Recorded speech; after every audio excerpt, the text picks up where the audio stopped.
Friends అందరూ బాగున్నారు కదా, నేను బాగున్నాను ఫ్రెండ్స్. ఇవాళ వచ్చేసిన రెసిపీ వచ్చి స్వీట్ రెసిపీ ఫ్రెండ్స్. ఇది ఒంట్లో వేడి చేసినప్పుడు కానీ, అలాగే జలుబు చేసి గొంతు నొప్పి అలా ఉన్నప్పుడు కానీ, జ్వరం వచ్చినప్పుడు కానీ, కొంచెం ఏమన్నా తాగాలి అనిపించినప్పుడు కానీ గబుక్కున ఇలా చేసుకోండి. ఓన్లీ సగ్గుబియ్యము, బెల్లము, పాలు, వీటితో కమ్మటి రెసిపీ వచ్చేస్తుంది. మీకు తొందరగా కూడా రికవర్ అయిపోతుంది. ఏంటంటే వీటిని ఫస్ట్ సగ్గుబియ్యంని ఒక అరగంట సేపు నీళ్ళలో నానబెట్టుకుని పక్కన పెట్టుకోండి. అలాగే బెల్లంని కూడా చిన్న చిన్న ముక్కలుగా కట్ చేసేసుకుని పక్కన పెట్టుకోండి. పాలు కూడా కాచిని అయినా పర్లేదు, చల్లారని అయినా పర్లేదు.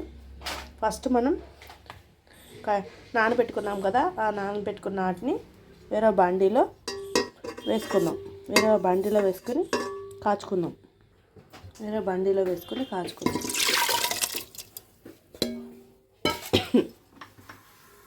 గొంతు నొప్పి కానీ, జలుబు కానీ, జ్వరం వచ్చినప్పుడు కానీ, ఏమీ తినకుండా నీరసంగా ఉన్నప్పుడు కానీ ఇలా కాచుకొని తాగారనుకో తొందరగా రికవర్ అయిపోతారు. రిలీఫ్ కూడా వస్తుంది జలుబుకి. ఇవ్వండి, ఇంకొంచెం వాటర్ పోసుకుందామని. ఇవ్వండి, నీళ్ళు పోసుకుందాం. కొంచెం ఎక్కువే పోసుకోవాలి, ఎందుకంటే సగ్గుబియ్యం తాగాలి కాబట్టి చిక్కగా వస్తాయి. బాగా మెత్తగా ఉడికేదాకా ఉడికించుకుందాం. ఇవన్నీ మధ్య మధ్యలో కలుపుకుంటూ ఉండండి ఫ్రెండ్స్, లేకపోతే కింద అడుగంటిపోతుంది. సగ్గుబియ్యం సరిగా ఉడకదు, అలాగే కింద అడుగంటిపోయి టేస్ట్ మారిపోతుంది. మధ్య మధ్యలో కలుపుతూ ఉండండి ఫ్రెండ్స్. ఇదిగోండి ఫ్రెండ్స్, చక్కగా ఉడికిపోయింది కదా. ఇప్పుడు బెల్లంని చితక్కొట్టుకుని పక్కన పెట్టుకున్నాం కదా, ఆ బెల్లంని వేసేసుకుందాం. మనం వేసేసుకుని బాగా మెత్తగా మొత్తం కరిగిపోయేదాకా ఉడికించుకోవాలి. మనం కలుపుకుంటూ ఉండండి ఫ్రెండ్స్, లేకపోతే బెల్లం కరిగదు, సగ్గుబియ్యం ఏమో అడుగంటిపోతుంది. అందుకే కదుపుతూ ఉండండి. కదుపుతూ ఉండగా సగ్గుబియ్యం మొత్తం బెల్లం మొత్తం కరిగిపోయిన తర్వాత అప్పుడు పాలు పోసుకుందాం ఫ్రెండ్స్. చక్కగా సగ్గుబియ్యం కరిగిపోయినాయి, బెల్లం కూడా కరిగిపోయింది. ఇప్పుడు మనం పక్కన పెట్టుకున్నాం కదా, పాలు పోసేసుకోవడమే ఫ్రెండ్స్. పోసేసుకొని కలుపుకొని ఒక 10 నిమిషాలు ఆగాక తాగడమే ఫ్రెండ్స్.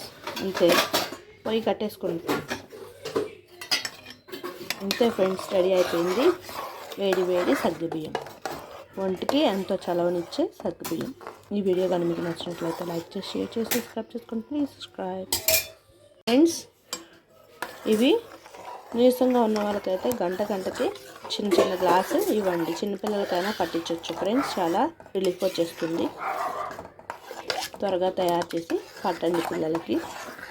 వేసవికాలంలో కూడా తాగొచ్చు, ఎందుకంటే వేసవికాలంలో సెలవు చేయడానికి ఇది ఉపయోగపడుతుంది. బాగా ఎండలు ఎక్కువ ఉన్నప్పుడైనా కాచి ఇవ్వచ్చు పిల్లలకి, చిన్నపిల్లలకైనా, పెద్దవాళ్ళకైనా, ముసలి వాళ్ళకైనా.